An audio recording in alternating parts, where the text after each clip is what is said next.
जय हिंद दोस्तों, Vande Mataram. T reaction में आप सभी का फिर से एक बार स्वागत है। आज हम एक और पाकिस्तानी वीडियो पे रिएक्शन करने वाले हैं। चैनल का नाम है सना अमजद। काफ़ी सारी बातें जो निकल के आ रही हैं और सर्जिकल स्ट्राइक को भी लेकर निकल के आ रही है कि हिंदुस्तान कभी भी सर्जिकल स्ट्राइक कर सकता है पाकिस्तान पर, तो उसी के मुद्दे पर बात कर रही है सना। तो देखते हैं क्या निकल के आ रहा है वीडियो में। ओरिजिनल वीडियो का लिंक डिस्क्रिप्शन में है। अस्सलाम वालेकुम, नमस्ते, सत श्री अकाल। मैं हूं सना अमजद। नाज़रीन, पाकिस्तान के साबिक सफारतकार अब्दुल बासित ने शुबा जाहिर किया है कि इंडिया पाकिस्तान पर सर्जिकल स्ट्राइक करेगा। जैसा कि आप सब जानते हैं कि कुछ दिन पहले इंडिया में ज़िला पुंछ के मकाम पर एक अफसोसनाक वाक़या पेश आया, जिसके नतीजे में इंडियन फ़ौज के कुछ नौजवान अपनी ज़िंदगी की बाजी हार गए। अब कहा जा रहा है कि इंडिया पाकिस्तान से बदला लेगा, पाकिस्तान पर सर्जिकल स्ट्राइक करेगा। इस सारे मुद्दे पर पाकिस्तानी अवाम का क्या कहना है, आइए जानते हैं। अस्सलाम वालेकुम। वालेकुम सलाम जी। सर, आपका नाम? जी, शेख परवेज़। सर, आपको पता होगा कि जम्मू कश्मीर में ज़िला पुंछ कर एक पिछले दिनों अफसोसनाक वाक़या पेश आया है, जिसके नतीजे में इंडियन आर्मी के कुछ नौजवान अपनी ज़िंदगी की बाजी हार गए हैं। कहा जा रहा है कि इंडिया इसका बदला पाकिस्तान से लेगा, और ये कहा है हमारे साबिक सफारतकार अब्दुल बासित ने। वो कह रहे हैं कि इंडिया पाकिस्तान पर सर्जिकल स्ट्राइक करेगा, और इंडिया की सर्जिकल स्ट्राइक का ख़तरा पाकिस्तान पर मंडरा रहा है, और शहर में ये जो है मौजू बड़ी शिद्दत से जो है डिस्कस किया जा रहा है। क्या कहेंगे आप इस सारे मामले पर? जो बासित साहब ने कहा है काफ़ी हद तक वो दुरुस्त है बात, क्योंकि कुछ अनासर हम ही मौजूद हैं कि जो नहीं चाहते कि हमारे ताल्लुकात उनसे दोबारा बहाल हों या कोई अमन कायम हो। तो ये हमारे अंदर की साजिशें हैं, और हम ही में से हैं जो लोग ये नहीं चाहते, क्योंकि अब आपको पता है कि काफ़ी 12 साल बाद तो जाके तकरीबन हमारे जाना था इन्होंने, कि ताकि जो है बहाल हो सके दोबारा हमारे ताल्लुकात इंडिया से, और होने भी चाहिए, ये नहीं है। लेकिन हमारी अपनी सियासतें, हमारे अपने जो मुनाफिकत है, वो चीज़ नहीं चाहती कि हमारे उनसे बहाल हों। तो इंडिया में भी कुछ ऐसे मामलात हैं कि जो ये वक़ूआ हुआ है, तो वहाँ कुछ भी हो वक़ूआ, वो डालते तो पाकिस्तान पे ही है। अब उन्हें भी लड़ाई के लिए कोई ना कोई तो बहाना चाहिए ना, तो वो इस बहाने को, इस इशू को लेके कुछ ना कुछ तो वो अटैक करेंगे। सर, पाकिस्तान में भी जब कुछ होता है तो हम उसका मलबा भी तो इंडिया पे डालते हैं। हम सिर्फ ये इंडिया पर नहीं ब्लेम कर सकते कि इंडिया पाकिस्तान को जिसमें जिम्मेदार समझता है। अगर हम देखें तो हमें ओवरऑल एक लेबल हमारे सरों पर लगा दिया गया कि हम एक दहशतगर्द मुल्क हैं। दुनिया में कहीं पर भी हमला हो जाए, उसका जिम्मेदार आपके सर पर लेबल लगाया नहीं गया, आप हैं। आपके यहीं पे भी ओसामा बिन लादेन पाया गया था। 100 से ज़्यादा कुछ टेरर आउटफिट आपके यहाँ पे मौजूद हैं। जो यूएन के अंदर आतंकवादी घोषित किए गए हैं, वो आतंकवादी पाकिस्तान के अंदर पाए जाते हैं। तो आप कैसे बोल सकते हैं कि हमारे ऊपर टैग लगाया गया है? आपके अंदर हैं तो आपको बोला जा रहा है, इस बात को मानिए। किसी ना किसी तरह उसका किसी ना किसी तरह कोई कनेक्शन जो है वो पाकिस्तान के साथ जोड़ दिया जाता है। वो इसलिए कि ये एक इस्लामी मुल्क है, और ये आपको पता है कि तालिबान भी यहीं से पैदा हुए हैं, कहीं से बाहर से नहीं हुए। और ये हमारे लोगों की, हमारे जो सियासतदान हैं, जो हमारे इदारे हैं, ये उन्हीं की पैदावार है। ठीक है, तो इसलिए अब दुनिया में इतने सालों से जो कुछ हो रहा है, और सबसे पहले हम पे लेवल जो लगा हुआ है वो मुसलमान का लगा हुआ है। ठीक है, और वो कहते हैं बाहर जो उनका एक कंसेप्ट बन चुका है कि जिसने दाढ़ी रखी हुई है, जो मौलवी है, वो दहशतगर्दी है। ऐसा ही है। ठीक है, 9/11 के बाद तो मज़ीद ये एक पक्का हो चुका है ना कि पाकिस्तान जो है वो दहशतगर्द पैदा करता है, जबकि ऐसा नहीं है कि ज़रूरी है कि पाकिस्तान ही पैदा करे। ठीक है, इंडिया से भी होते हैं, अफगानिस्तान में भी होते हैं, लेकिन ये हमारी खुद की अंदर की जो है ना, ये वो चीज़ है कि हमने लेवल अपने पे खुद लगवाया है, और इसे हम खुद ही ख़त्म करेंगे। ठीक है सर, जब भी इंडिया और पाकिस्तान के ताल्लुकात बेहतर होने लगते हैं, जैसे आपने अभी खुद ही जिक्र किया कि 12 साल के बाद हमारे फॉरेन मिनिस्टर इंडिया जा रहे थे एससीओ की मीटिंग अटेंड करने के लिए, तो इस तरह का वाक़या पेश आ गया है। जब भी हमारे इंडिया के साथ ताल्लुकात बेहतर होने लगते हैं या कोई बातचीत आगे बढ़ने लगती है, कभी पुलवामा अटैक हो जाता है, कभी ये पुंछ अटैक हो जाता है, क्या मामला आता है? पावर, कुछ लोग, कुछ है पावर्स ऐसी कि जो नहीं चाहती कि हम उनसे टेबल टॉक पे बैठ सकें, उनसे बैठ के मामलात को हल कर सके। अब एक वक्त था कि पाकिस्तान तो एक 75 साल हुए हैं आए, उससे पहले तो एक पाक हिंदी था। तो कुछ लोगों की फैमिली आज भी यहाँ पर है, कुछ वहाँ पर है। ठीक है, हम जब सोचा जाए कि हम एक दूसरे से कट ऑफ होकर रह गए हैं। ठीक है, हमारी जितनी भी कॉल्स होती हैं हम अपने रिश्तेदारों को भी करें इंडिया में, वाहिद वहाँ है जहाँ टैप होती है कॉलें, उसके अलावा आप कहीं भी कॉल करें, किसी कंट्री में करें, कोई टेप नहीं हो, लेकिन हम अपने किसी अजीज़ को, रिश्तेदार को कॉल करें, वो टेप होती है। क्या वजह है सर इसकी? इसकी वजूहात ये है, मैंने बताया ना कि कुछ ताकतें, लेकिन इन सरों ने अपने फैमिली वालों को या किसी को हिंदुस्तान के अंदर कॉल करा और टैप करा था? नहीं होता ऐसा। कुछ लोग ऐसे हैं कि जो नहीं चाहते कि ये मामला, एक वक्त था जैसे बहाल थे, एक अच्छा माहौल था, हमारी ट्रेन जाती थी, वहाँ के लोग आते थे, यहाँ से जाते थे, रिश्तेदार आपस में मिलते थे, ठीक है, कि हम आपस में रह ना सकें। ये वही मामलात है। वो अपनी इदारा अपना वो कायम रखना चाहते हैं, अपनी ताकत को, और ये अब चलता रहा, ये अब सुधरेगा नहीं। अब आपको लगता है कि इंडिया पाकिस्तान पर सर्जिकल स्ट्राइक करेगा? क्योंकि आपको पता है कि G20 की सदारत जो है वो इस साल इंडिया कर रहा है। क्या इंडिया को इस तरह की कोई हरकत करना ज़ेब देगा? अगर इंडिया ना भी करे तो उनमें रहते हुए कोई और करेगा ज़रूर, होगा ज़रूर। एक बात अगर ये निकली है, ये बात ठीक निकली है, ये होगा ज़रूर, ये एक दफ़ा ज़रूर होगा। तो सर क्या हम इसको रोक सकते हैं, इस मामले को बातचीत करके या किसी तरह से? कोई ज़िंदगी में ऐसा काम नहीं है, कोई ऐसा मसला नहीं है जिसका टेबल टॉक पे हल नहीं हो सकता। लेकिन मुझे नहीं लगता कि हमारे फॉरेन मिनिस्टर इस दफ़ा जाएंगे। ये देखिएगा, फिर कैंसिल हो जाएगा प्रोग्राम, इस वकूए के बाद कैंसिल हो जाएगा, मीटिंग कैंसिल हो गई है। सर आपका नाम? फ़हीम। सर कुछ दिन पहले इंडिया में एक पुंछ के मुकाम पर अफसोसनाक वाक़या पेश आया है। कहा जा रहा है हमारे एक साबिक सफारतकार अब्दुल बासित की जानिब से कि इंडिया इसका बदला लेगा और पाकिस्तान पर सर्जिकल स्ट्राइक करेगा, और इसका खौफ सर्जिकल स्ट्राइक का जो है वो पाकिस्तान पर मंडरा रहा है। शहर में एक बहस छिड़ गई है। क्या कहेंगे आप इस सारे मुद्दे पर? देखें, अगर हम बात करें इस वक्त में जो करंट सिचुएशन चल रही है, इस तरह की स्ट्राइक्स और इस तरह के जो प्रॉब्लम्स हैं वो तो होते रहेंगे। एक्चुअली हमें बीइंग अ नेशन ये ना डिसाइड करना है कि हमने किस तरफ जाना है, हम क्या करना चाह रहे हैं। आप देख लें, जब से पाकिस्तान बना है, हम अपनी इकोनॉमी को देख लें, हम अपनी पॉलिटिक्स को देख लें, आर्मी को देख लें, हम किसी एक डायरेक्शन की तरफ कभी मूव नहीं कर सके। अच्छी बात है, इन्हें जाना चाहिए, बिलावल साहब को जाना चाहिए इंडिया, लेकिन उसमें ना इस तरह की चीज़ें तो होती रहेंगी। ये कोई एक सिचुएशन नहीं है, ये सिचुएशन हम पिछले 75 ईयर से देखते हुए आ रहे हैं, और ये अगर हमने अपने आप को सही ना किया ना तो ये सिचुएशन चलती रहेंगी। उसमें हमारा बीइंग अ नेशन ये फ़र्ज़ बनता है कि हम अपनी डायरेक्शन को सही करें, इकोनॉमी को स्टेबल करें। ये सारी इकोनॉमिक्स की जो है ना वो सारी जंग है, इकोनॉमी की जंग है। जब भी हम रिसोर्सेज की बात करते हैं, हमारे पास किसी चीज़ की कमी नहीं है, हमें अल्लाह पाक ने हर चीज़ दे रखी है, हमारे पास हर चीज़ है, और दुनिया ये जानती है कि हम कर सकते हैं।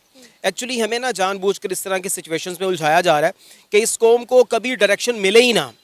हमारे पास किसी किस्म के रिसोर्सेज की, किसी किस्म की कमी नहीं है। हमें जब तक ये इंगेज करके रखेंगे, हमें नहीं पता लगेगा हमने कहाँ जाना है, क्या करना है। हमें इन सब चीज़ों से बाहर निकलकर, इस तरह की स्ट्राइक से बाहर निकलकर हमें ये सोचना चाहिए कि हम पाकिस्तान को किस तरफ लेके जाना चाहते हैं। आज जब भी इंडिया और पाकिस्तान के दरमियान ताल्लुकात बेहतर होने लगते हैं तो इस तरह की कोई ना कोई चीज़ हो जाती है। जैसे आप देखिए पुलवामा अटैक, अब पुंछ का अटैक जो है, ऑलरेडी अभी कुछ अरसा पहले की खबर है कि 12 साल बाद हमारे foreign minister Bilawal Bhutto Zardari India visit पर जा रहे हैं। लेकिन अब ये खबर सामने आ गई, तो इससे क्या फ़र्क पड़ेगा इंडिया और पाकिस्तान की इस ताल्लुकात पर, इस मीटिंग पर? देखें, बीइंग अ पाकिस्तानी, मेरी परसेप्शन ये है कि अगर आप ये कहें कि 12 साल बाद बिलावल साहब जा रहे हैं बीइंग अ फॉरेन मिनिस्टर, तो ये हमारे इंडिया के साथ जो है वो हालात बेहतर होने जा रहे हैं, ऐसा हरगिज़ नहीं है। ये सिचुएशंस तो हम कभी भी क्रिएट कर सकते हैं। होता ये है कि जब आप इकोनॉमिकली मजबूत होते हैं ना, दुनिया आपसे बात करना चाहती है, लेकिन जब आप इकोनॉमिकली वीक हैं, आपके अंदर अपनी स्ट्रेंथ नहीं है, आपसे कोई बात नहीं करना चाहेगा। आप इस तरह की स्ट्राइक्स की बात करें, इस तरह के 100 हमले हो जाएं, अगर हम इकोनॉमिकली अपने आप को मजबूत कर लेना तो इन हमलों के बावजूद भी दुनिया हमारे से बात करेगी। और अगर हम इकोनॉमिकली अपने आप को वीक से वीक करते चले जाएंगे, दुनिया हमारे से बात नहीं करेगी। हमें ये मानना चाहिए। हम देखें, बीइंग अ नेशन हम कहाँ पे स्टैंड कर रहे हैं। हमारे पास हमने सब कुछ तबाह बर्बाद कर दिया, प्राइसेस हमारी स्टेबल नहीं है, इन्फ्लेशन का रेट देखें आप कहाँ जा रहा है। गरीब को फुर्सत ही नहीं है कि वो अपनी 2 वक्त की रोटी से बाहर आ सके, ठीक है ना, और ना ही हमें बाहर आने दिया जा रहा है। इस वजह से मैं तो यही कहूँगा कि हम इन सब चीज़ों को भुलाकर, इंडिया को भुलाकर, ठीक है ना, इंडिया कौन है, हम इंडिया से क्या चाहते हैं, हमें इंडिया ने क्या देना है। इंडिया कौन है आप नहीं जानते हैं? चलिए मैं बता देता हूँ। वर्ल्ड की लार्जेस्ट आर्मी इंडिया के पास है, थल सेना के मामले में, ठीक है। वर्ल्ड की सबसे ज़्यादा पॉपुलेशन इंडिया के पास है, ठीक है, चाइना अब सेकंड नंबर पे है। वर्ल्ड में अब जितना भी सॉफ्टवेयर वगैरह काम है वो हिंदुस्तानी लोग संभाल रहे हैं, ज़्यादातर आईटी हिंदुस्तानियों के पास है, आपके पास नहीं है। तीनों में से तो कुछ भी नहीं है। चौथी बात, पूरी दुनिया हिंदुस्तान की बात को सुनती है और मानती भी है। आपके साथ नहीं, ऐसा कुछ नहीं होता। अगर इंडिया चाहे तो आज आपका पानी बंद कर दे, कल से आपकी परेशानी हो जाएंगी, आप भागते फिरोगे कि इंडिया ने हमारा पानी बंद कर दिया, इंडिया वो है। अभी आप कह रहे हो कि सर्जिकल स्ट्राइक वगैरह नहीं होगी, अगर कर दिया तो फिर आप उछले फिरोगे कि ये कर दिया वो कर दिया, इंडिया वो है। और भी कुछ गिनवाना बाकी है तो आप बता सकते हैं। हम इंडिया से क्या लेना चाहते हैं? हमें इन चीज़ों से बाहर निकलना।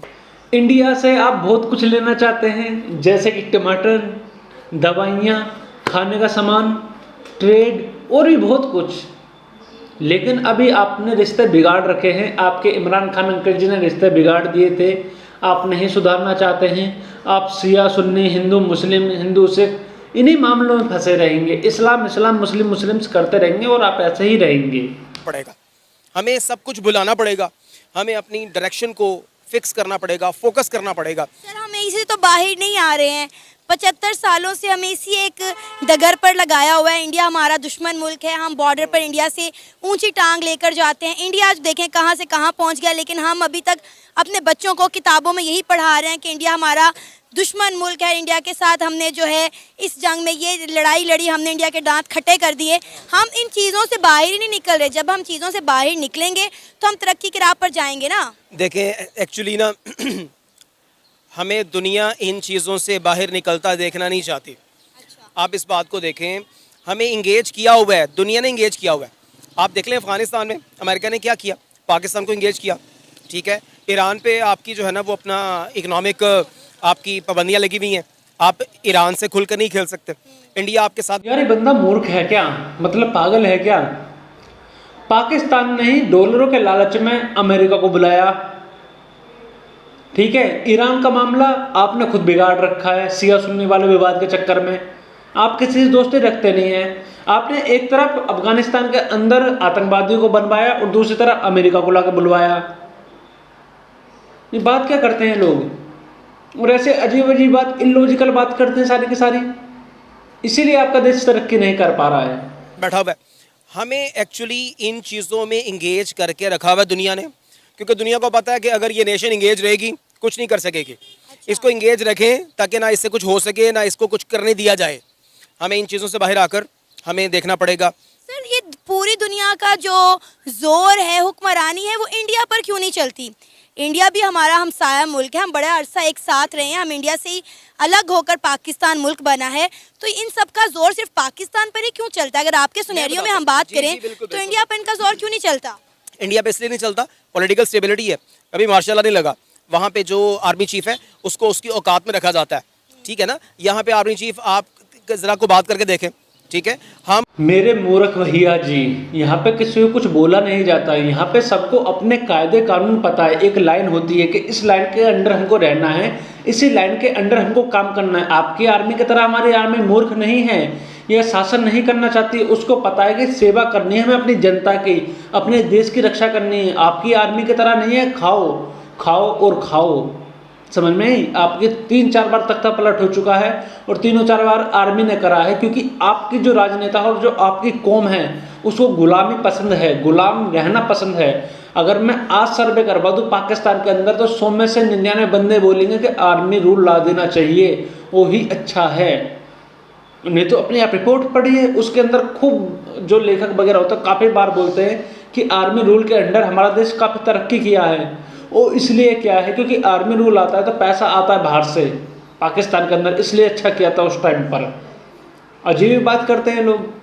हम अब क्या बताएं आपको, यानी मैं बात करना शुरू करूं 2 महीने गुजर जाएंगे, हम अपनी प्रॉब्लम्स को ही बोलते चले जाएंगे, सुनते चले जाएंगे। एक्चुअली हमें इन चीज़ों को शटअप कॉल देकर, हमें being a nation, being a young generation, हमें अपने आप को स्किलफुल करना पड़ेगा, हमें अपनी एक्सपोर्ट्स को देखना पड़ेगा, हमें अपनी इंपोर्ट्स को कट डाउन करना पड़ेगा। अब देखें, आप बता रहे हैं कि इंडिया ने गाड़ी बना ली, हम गाड़ियों की इंपोर्ट पर अरबों डॉलर लगा रहे हैं।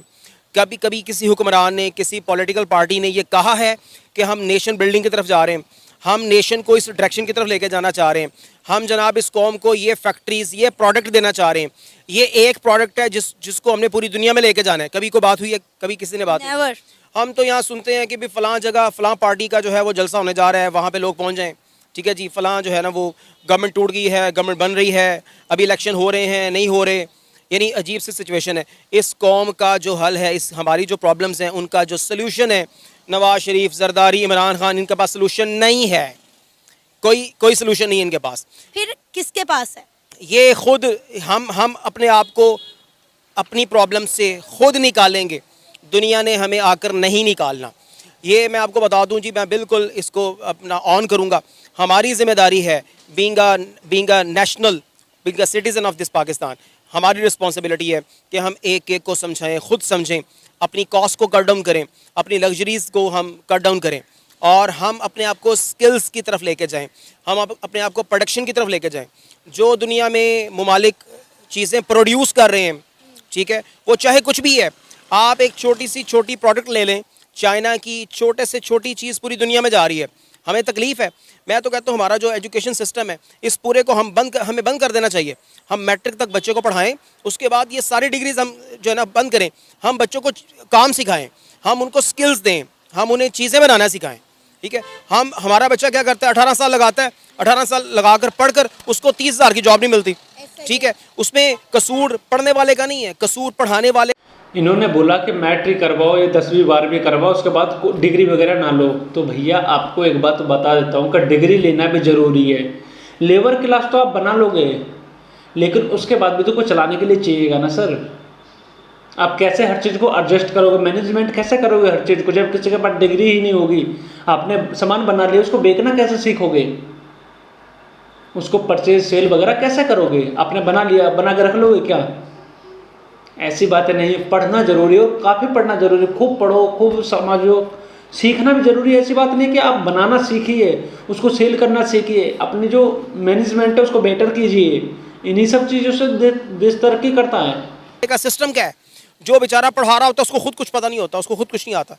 तो हमने अपनी नेशन को कैसे बनाना है? सर आपका नाम? अब्दुल जब्बार सिद्दीकी। सर, जम्मू कश्मीर में ज़िला पुंछ के मुकाम पर कुछ दिन पहले एक अफसोसनाक वाक़या पेश आया है। एक दहशतगर्दाना हमला हुआ है।